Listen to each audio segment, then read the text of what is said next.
Hey, what's going on, guys? This is Jake Ricketts with Ricketts Design. Today we're going to be doing an instructional video on learning how to glue up panels, or in other words, taking skinny boards and gluing them all up together to make a larger, wider board. This is a super important skill for anyone getting into woodworking, so stick around. It's going to be good. It's going to be short.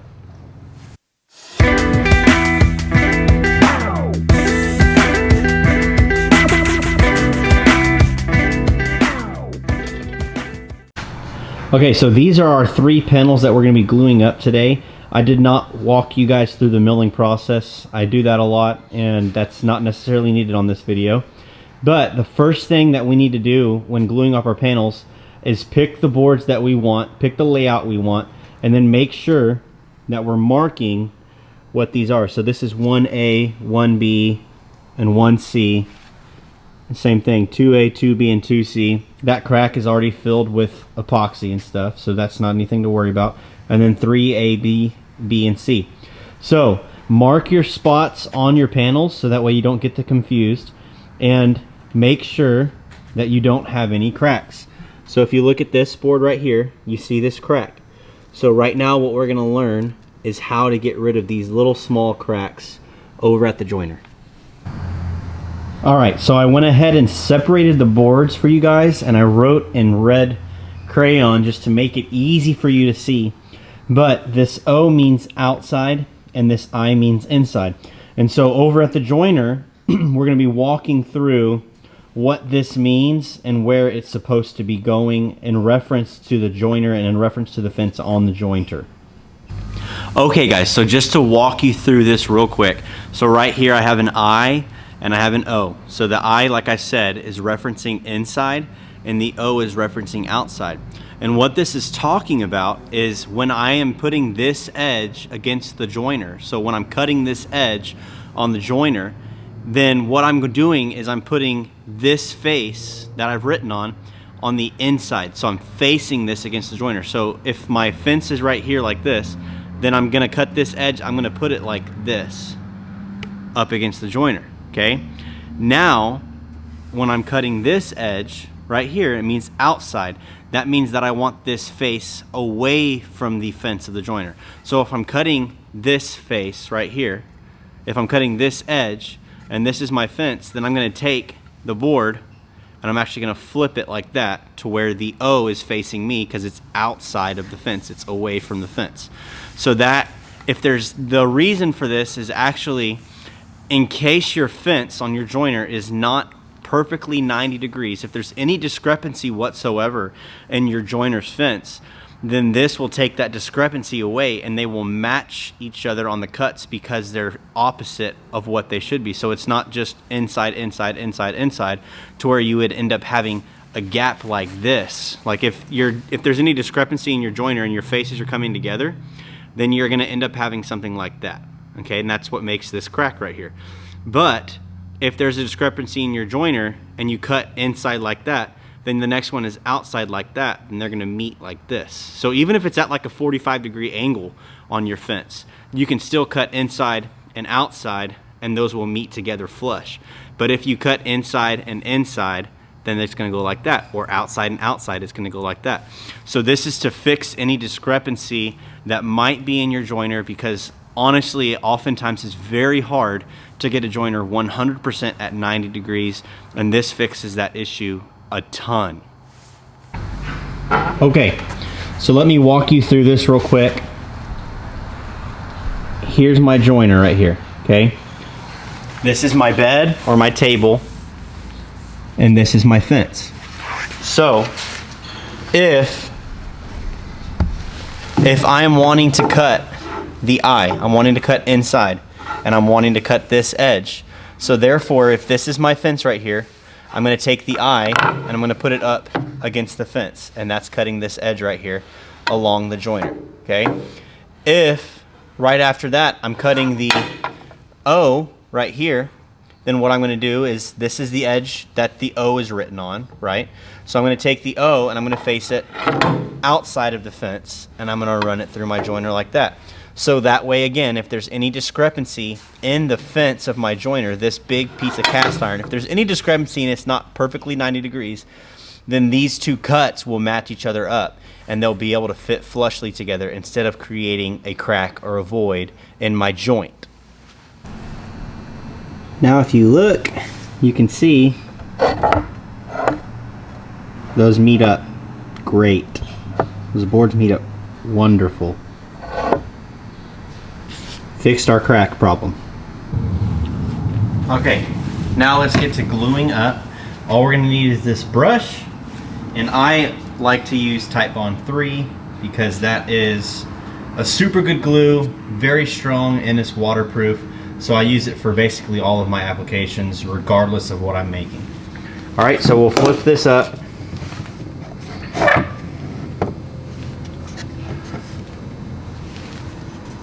Just like that. Get a good continuous bead.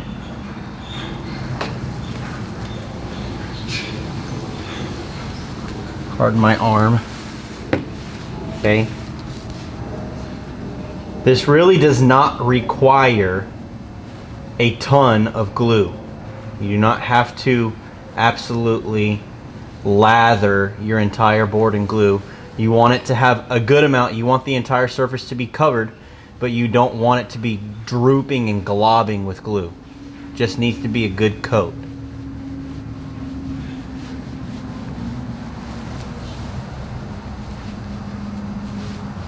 So right here at the end, I've got a little more glue than I really need. So what I'm going to do is I'm going to take some off, and I'm just going to put it down here on the next board.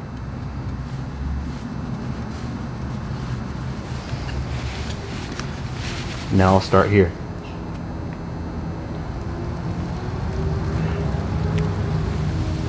My second pass on the glue is not as heavy as my first on the board, on the first board.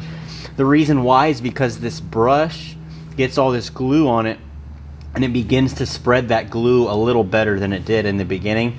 So now that it's spreading the glue better, it will actually make the glue, it's really difficult to explain, but here the glue almost thins out because this brush is grabbing so much glue.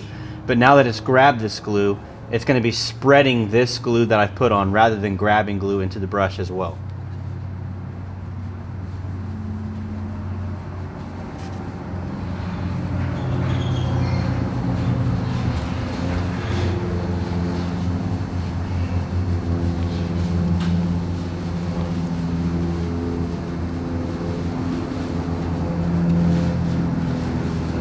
Now if you'll notice, I did not put glue on the last board, on this third board. And my reasoning is because it is not absolutely imperative that you put glue on every single surface, on every face. One face is plenty in order to be able to glue up a panel. Okay, so now I've got my panel here. I've lined up my boards about where I want them. So if you see, I have two clamps. Both of them are on the bottom, and we'll adjust. We'll put more clamps in just a minute, but this is just a start. So you can't see the cracks, but you can maybe possibly see that glue is already squeezing out here on this joint, and it's about to start on this joint. But all I'm going to do is I'm going to put finger pressure as I turn the knob of my clamp to make sure that we're staying flat. And now I've got a little pressure there. And I'll come to this side and I'll do the same thing. Make sure that we're even. Now you can really start to see some of the glue squeezing out. You do not have to tighten your board, your clamps, as tight as they will possibly go. All you need is a good squeeze out along the entirety of your joint. So now we have two clamps on the bottom. What we're going to do next is we're going to take two clamps and we're going to place them on the top, about equal distance from each other. And what that's supposed to do is these clamps, though they are parallel clamps, regardless, they're still wanting to pull the wood like this. They're still wanting to cup the wood like that. So if I'm putting other clamps on top facing down, while these are facing up, then what that's going to do is it's going to counterbalance what they're doing and to help this panel stay flat over the time that it's clamped up. So let's go get those clamps real quick. Okay, so here I have my top clamps. They're not clamped up yet. They do not have to face like this, okay? Now my bar, if you can see, my bar is not touching the wood. That's not super imperative, but I want my bar right here. So I'm gonna face them at a little bit of an angle, and it also makes it a little easier for me to turn the knob here, okay? Now, I'm not gonna clamp them super tight yet. I'm just feeling my edges, and we're still good. So I'm gonna clamp until I get a good squeeze out along the entirety of my joint. And that looks great. Okay, we're glued up. Okay guys, real quick, just to clarify a few things for you. A panel of wood can be whatever size. So just because I glued up a small, like 32-inch long by 12-inch wide panel, that does not mean that that's the given size of panel. A panel could be a tabletop. Whatever you're doing, if you're taking a board and you're gluing up their edges together, you're making a panel. If you're making it small boards into a bigger board, you're making a panel. So therefore, I can take the same principles in gluing up a tabletop as I can take in gluing up a shelf for a bookcase. Now there are other things that I may want to use for larger boards and larger things like tabletops and even longer panels, and we'll talk about that actually right now. I'll go ahead and talk about that real quick. So another way to keep your panel flat while it's in glue up is by using a thing called cauls. These are cauls. These are actually made out of hard maple. And what it is it's a piece of wood that's flat, two pieces of wood that are flat, okay? And on either side is tape. I use packing tape. Now the reason we do that is so that way the glue doesn't stick to the wood and then your caul doesn't stick to your workpiece, and then you've got a caul stuck to your workpiece and you ruin your workpiece. The packing tape keeps the glue from sticking to the wood so you can pull the caul off when the time comes.